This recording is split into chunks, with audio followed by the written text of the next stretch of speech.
ayer en la Ciudad de México inició el programa de celebraciones del Día de Muertos y para darnos los detalles de este espectáculo nos enlazamos con nuestro compañero Armando Bonilla, quien estuvo en el Monumento a la Revolución ayer por la noche. ¿Cómo estás? Muy buenos días, Armando.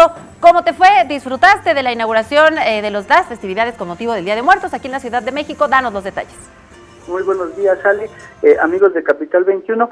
Pues sí, fue un evento muy interesante y donde se pudo disfrutar realmente lo que el gobierno de la Ciudad de México preparó. Déjame contarte, Ale, que estuvimos presentes en el Monumento a la Revolución, donde se dio inicio, como bien mencionas, a los festejos del Día de Muertos en la Ciudad de México. Y la actividad inicial para los festejos consistió en un videomapping, es decir, la proyección mediante tecnología digital de luces e imágenes de personajes emblemáticos de la cultura popular mexicana sobre los muros del Monumento a la Revolución. Ale, te platico que entre esos personajes pudimos observar la imagen del reciente fallecido José José, el príncipe de la canción.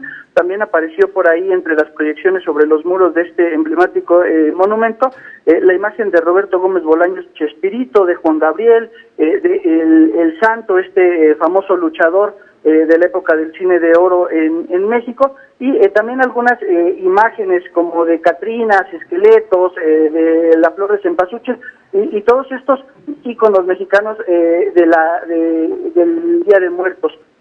También te platico, Ale, que previo a la proyección, en las inmediaciones del lugar se vivió un ambiente festivo, era una auténtica verbena y sobre todo un ambiente muy familiar, hay que decirlo. Pudimos observar que desde las 6 de la tarde comenzaron a congregarse alrededor del Monumento a la Revolución familias completas.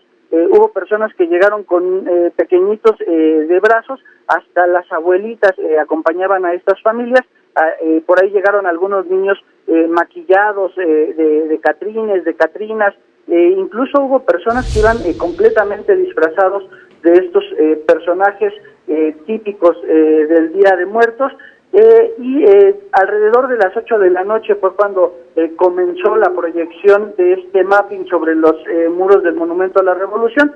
Esta proyección duró, Ale, solo unos cuantos minutos, aproximadamente 10 minutos duró una proyección. Después se repitió la proyección para las personas que llegaron un poquito tarde y no la pudieron apreciar completa, y lamentablemente, claro, se hizo presente el día de ayer por la noche en el Monumento a la Revolución. Se desató una lluvia un tanto intensa y esto obligó a los organizadores del evento a suspender el resto de las actividades que se tenían programadas. Por ahí iba a haber un espectáculo con mariachi, iba a haber un desfile con catrinas.